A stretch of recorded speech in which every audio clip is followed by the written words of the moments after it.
Man, it seems like every week these past few months, Project Veritas has been in the news, in the media's eye for some new expose, some new event, some new piece of conspiracy being proven by documented evidence, and that may be coming to an end. For those of you who don't know, it was announced yesterday? Was it yesterday? Or was it this morning? I'm pretty sure it was yesterday. It might have been this morning, man. That they announced that James O'Keefe is actually on paid leave right now. And on Friday, tomorrow, they're going to be having a hearing to see whether or not he will actually be removed from his position at the company permanently. And a lot of people are reacting very negatively to this, saying that it's a terrible decision. Terrible, terrible decision. A lot of people think that James O'Keefe is the face of Project Veritas, and without him, the movement, the organization will lose its power, its momentum that it has been gaining, especially recently, on the cusp of one of the biggest stories to come out in all of the time that we've been under these restrictions for the thingy thing that we don't talk about. You know, that video with the Pfizer CEO was a big deal. The video that was removed from where I am talking to you right now, exposing their dealings with silencing critics, to say the least. All of these things, people believe are going to be coming to an end if James O'Keefe is removed. And the reason that I'm saying it like that is because I don't know of any of that to be true. I very much appreciate the work of Project Veritas that has been led up by James O'Keefe. I don't have any qualms about him as a person from what I know and what I've observed. I just don't know. I don't know how far of the credit that we have to give to James O'Keefe for Project Veritas specifically. Could be all of it, could be very little. A lot of people who are much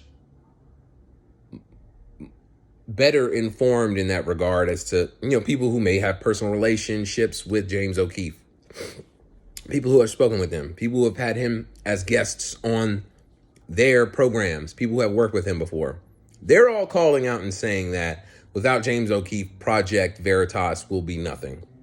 So I'll take their word for it. I'm not here to, be like, oh, I think that James is a piece of crap and anybody else who's coming in is going to be just as good. I don't know. I'm just saying I really don't know. I would hate to see Project Veritas disbanded or fall from where it's currently at because of the strides that it's been making in journalism. It has been, it's one of the last bastions of true journalism, true exposure journalism that we have left. And I appreciate them for the good work that they're doing. I want to see that continue. I can say that circuitously for a very long time, but I mean, really, a lot of people are trying to start petitions and rally everybody online, on Twitter, of course, the main, place for all of this type of conversation.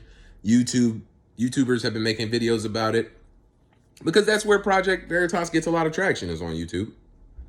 That's where I discovered them, and that is where I primarily watch them. Although, unfortunately, as of recently, it's been kind of hard to watch them since YouTube keeps deciding to take their videos down for some reason. I wonder what that reason would be. Anyways, rather than ponder that eternally and infinitely until we all get Epsteined, let's pay attention to what happens here tomorrow. Pay very close attention. And then, geez, why do I always have something on my face? And then once we see the changes that happen tomorrow, we'll see the fallout after that, and understand that at the end of the day, even though people really want to believe that we have the power to influence things just based off of our whims or what we really want bad enough, it is really up to people to ruin a good thing if they so choose, regardless of whether we want them to or not. Like, say I created the greatest television program or greatest internet program ever, better than Louder with Crowder, Steven, or, better than the Daily Wire show, all that stuff. And I just decided to just walk away from it one day. And people were like, no, you have to stay and do this. Like, I know that people get very comfortable with people in their positions that they're in. But when you assign them to that position forever, they have a word for that, right? It's called slavery. Have you ever heard the term a well-paid slave?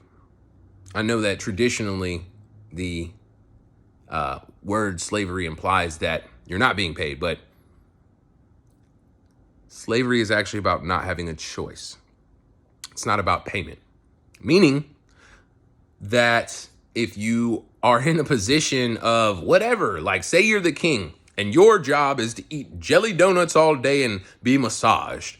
But today you just were tired of jelly donuts and you didn't want to get a massage. But the people, the citizens wouldn't have it. They said, no. You're our good luck sun king. And if you don't get your daily massage and your jelly donuts, then our civilization's agriculture is going to cease and we'll have a famine. So you have to do this. Or, Mayan civilizations who used to sacrifice their holiest ones to the volcano or something. I'm just talking out of my butt right now. But you see what I'm saying, right? About this example of how when you get held to any position, even if it's a considerably good position, by force, it becomes slavery no matter what. I don't think that fully applies to this James O'Keefe situation, but I'm just saying this to anybody who's listening on for the peace of mind for yourself to understand that you have no control over what your favorite artist, entertainer, media personality, journalist, president, politician does with themselves. You can only suggest, and then you vote with your dollar, right? And if you happen to go in different directions, so be it. Parting is such sweet sorrow until we meet again, homeboy. But I'm not saying that because I want James O'Keefe to be gone. I'm just saying that if it is that James O'Keefe has to go, don't let that discourage you. James O'Keefe is still alive. James O'Keefe can make another company. Granted, he would be separated from a large amount of funding by losing the backing that Project Veritas has, but this show will go on no matter what. No matter what. And that is what my YouTube channel represents. Without any border, no editing, no nothing, just my iPhone 11 in my face talking about whatever's going on in the world. That is how we prevail. Nobody can take anything away from me. I can't be copyright stricken. I don't take anybody's information. The one thing I do, and I'll admit this on camera, is I literally just go and rip whatever photo I find on Google that applies to my video to make the thumbnail. You can strike me for my thumbnails. That'd be the worst thing you'd be able to get from me because my content comes from here. And people decide whether or not they want to absorb that content by voting with their view in their comments, where they tell me that I look like Puerto Rican Ludacris every day. Every day I get compared to a different light skin. But before I go off on that tangent, I want to say, free James O'Keefe.